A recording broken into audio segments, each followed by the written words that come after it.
Você sabe a diferença de uma alergia e de uma intolerância alimentar? Eu me chamo Tamires, sou nutricionista, atendo em consultório clínico aqui em Panambi, no Rio Grande do Sul, e nesse vídeo eu vou explicar para vocês um pouquinho qual a diferença de uma alergia e de uma intolerância alimentar, como essa reação ocorre no nosso corpo e como a gente consegue diferenciar, se é uma alergia ou se realmente é uma intolerância a algum alimento. Então, o que é uma reação alérgica? A alergia alimentar, como qualquer outro tipo de alergia, é uma reação do nosso sistema imunológico a algo, No caso da alergia alimentar, uma alergia ao alimento, Então, uma reação inflamatória a um alimento específico ou algum componente desse alimento. E ele pode causar diversos sintomas. Pode ser sintomas leves, como vermelhidão, coceira na pele, urticária, como até sintomas mais graves da anafilaxia. A anafilaxia, ela é uma dificuldade respiratória grave que pode evoluir para hemorragia. Não é algo que aconteça quase sempre, O acontecimento dessa anafilaxia, ela é mais rara, mas ela é um caso grave de uma reação alérgica. E o que é uma intolerância alimentar? Então, a intolerância é uma resposta ao organismo à ingestão de um determinado alimento, aonde o corpo tem uma dificuldade nesse processo digestivo. Então, ele não digere bem esse alimento. E nessa intolerância, o organismo ele não consegue absorver os nutrientes, porque ele tem uma dificuldade na digestão, e acaba sendo inflamatório para essa pessoa. Então, ele pode causar desconforto, trazendo vários sintomas indesejados para essa pessoa. Então, muitas pessoas elas acabam confundindo alergia com intolerâncias alimentares, mas elas não são iguais, porque a alergia é um caso mais grave, ela pode levar a sintomas muito mais graves do que a intolerância alimentar. Mas, geralmente, essas duas condições, elas acabam afetando o nosso trato digestivo. E elas podem causar distensão abdominal, só que é importante a gente distinguir essas duas reações.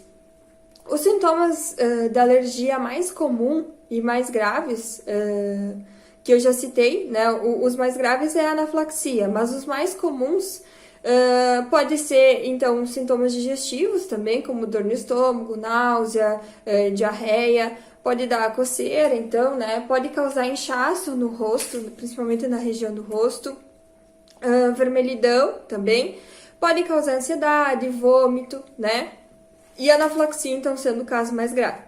Já na intolerância alimentar, os sintomas mais comuns podem ser dores nas articulações, que às vezes podem ser confundidos com a fibromialgia, que é uma doença autoimune, um cansaço excessivo, que também quem tem doença autoimune pode acabar se confundido, normalmente aquele inchaço, bastante dor abdominal, azia, enjoos frequentes, E também podem causar coceira e vermelhidão na pele. Isso às vezes acaba confundindo bastante as pessoas, porque realmente os sintomas são muito parecidos. Só que ele acaba não levando a sintomas tão graves como é a anafilaxia, que só a alergia pode causar. Então é importante também destacar que quem possui, por exemplo, uma doença celíaca é diferente de quem tem uma intolerância severa ao glúten. Porque a doença celíaca é uma atrofia dessa mucosa, o que pode impossibilitar elas de absorver inúmeros outros nutrientes, por causa de uma dificuldade na digestão dessa proteína que é o glúten. Só que a doença celíaca, a pessoa ela já nasce com isso, e a intolerância a pessoa pode adquirir com o tempo. Então, lá no nosso intestino, a gente ocorre a absorção das moléculas de proteína. As moléculas de proteína, elas são grandes e elas não passam pela microvelocidade ali do nosso intestino. Mas no caso dos intolerantes ao glúten, por exemplo, essa molécula, por ela ser mal digerida, já que as pessoas que têm intolerância a essa proteína, por exemplo, elas não conseguem digerir essa molécula, e por essa molécula estar mal digerida, ela passa a ser como alérgena para esse corpo. e ele acaba aumentando essa permeabilidade do intestino. Porque lá no nosso intestino a gente tem as vilosidades, que elas são fechadinhas, assim, elas são bem fechadinhas. E quando a gente aumenta essa permeabilidade, a gente acaba aumentando esses espaços, tá? E aumentando essa microvilosidade ali do intestino, esse alérgeno ele pode passar e ele pode cair na corrente sanguínea. E quando ela cai na corrente sanguínea, o nosso sistema imune reconhece como se fosse uma ameaça e ele acaba atacando. Então ele acaba desencadeando as reações justamente quando a gente consome esse alimento que ele é alérgeno para esse corpo, né? Porque a pessoa tem essa intolerância e ela não consegue digerir. Então, a gente pode avaliar através de testes. Então, um teste, por exemplo, é o teste que avalia o IgM, que avalia as histaminas, né? Onde é feito normalmente por um médico alergista. Só que, assim, é interessante você fazer esse teste se realmente você possui dúvidas quanto a isso. Porque, por exemplo, vamos lá que você faz o teste e você tem alergia a algum determinado alimento. E vamos dizer que você consome ele, mas você não tem nenhum sintomas, né? Desses sintomas que eu acabei relatando, você acaba não tendo nenhum sintomas a esse alimento. Mas, lá no teste diz que você é alérgeno a esse determinado alimento. Então, vamos dizer assim que, por exemplo, você come amendoim todos os dias. E, por exemplo, por você consumir amendoim todos os dias, o teu corpo ele acaba liberando histaminas, tá? Só que você realmente não sente nenhum desconforto quando você consome, tá? Só que isso pode acontecer por uma leitura incorreta desses resultados, porque como você consome todos os dias, o teu corpo está liberando essas histaminas contra esse amendoim, por exemplo. Agora vamos dizer que você consome o leite. Só que quando você consome o leite, você tem desconforto. Você sente muito desconforto, você tem diarreia, você tem estufamento, distensão abdominal, em alguns casos até tem náusea, e você para de consumir o leite e a lactose, né, os derivados, por um tempo, e você nota melhora desses sintomas.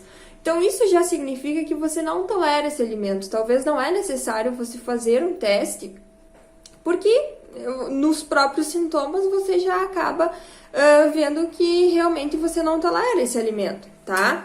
E outro ponto muito importante, assim, nessa questão da intolerância à lactose, é você ter consciência de que os alimentos lacto-free ou sem lactose, não significa que eles são sem lactose, eles vêm com a enzima lactase junto. Então, a gente tem que cuidar porque, às vezes, a nível intestinal, a reação inflamatória acaba ocorrendo da mesma forma. Então, se você tem intolerância à lactose, é importante você entender que esses produtos sem lactose, eles não vêm para suprir para você consumir todos os dias, mas não, é para serem consumidos eventualmente, tá? A gente tem que entender, assim, que se o nosso corpo ele não tolera um determinado alimento, a gente tem que se adaptar a tentar consumir e viver sem esse alimento, tá? Uma dica minha, por exemplo, é quando você vai comer algo assim e você sente algum sintoma. O ideal seria você anotar tudo que você comeu ao longo daquele dia e aí você vai vendo se ele acaba coincidindo com os dias e os alimentos que você consumiu. Então, é uma maneira também de você estar descobrindo se você tem realmente alguma intolerância a algum determinado alimento ou se o teu corpo ele acaba não digerindo bem esse alimento. Então, é importante também você saber que a reação inflamatória, ela pode ocorrer até 72 horas depois. Então, é interessante você esperar no mínimo 3 dias antes de inserir um outro alimento para ver qual desses alimentos é que causou essa reação inflamatória. Então, também outra dica, você pode pegar um quadro ou anotar no calendário. Então, por exemplo, assim, 4 dias eu tirei a lactose da minha alimentação e continuo mal. Então você sabe assim que provavelmente não é a lactose que você sente desconforto. Então você continua consumindo e assim você vai para o próximo, tá? Espero ter ajudado um pouquinho a explicar para vocês. Claro que tem muita coisa para falar assim, sobre esses assuntos, Mas é só uma pincelada, assim, das coisas que são mais importantes e principalmente para vocês diferenciar, né, essas alergias e essas intolerâncias alimentares. Só que é importante entender também que nada supera uma consulta nutricional e nada supera a individualidade, né? Então é importante a gente estar acompanhado de um profissional, seja ele nutricionista, seja ele um médico, até para a gente conseguir entender melhor esses aspectos, né? E entender que esse tipo de reação não é normal a gente ter. Então, não é normal a gente ter desconforto abdominal, não é normal a gente ter diarreia, não é normal a gente ter náusea depois que a gente consome um determinado alimento. Então, é importante a gente também não ficar insistindo e querer estar sempre consumindo aquele alimento por ser algo que você gosta ou por algo que você acha que os outros nutrientes dele vão acabar fazendo falta. Eu sempre digo que na nutrição não existe um alimento que seja insubstituível, né? Então a gente sempre pode estar substituindo por outra coisa. Então, se eu não tolero esse alimento, eu não preciso estar insistindo para o meu corpo de estar consumindo esse alimento. Então, qualquer dúvida que vocês tiverem, vocês podem colocar ali nos comentários. E espero realmente ter ajudado vocês a tirar um pouquinho de dúvidas. Beijinhos!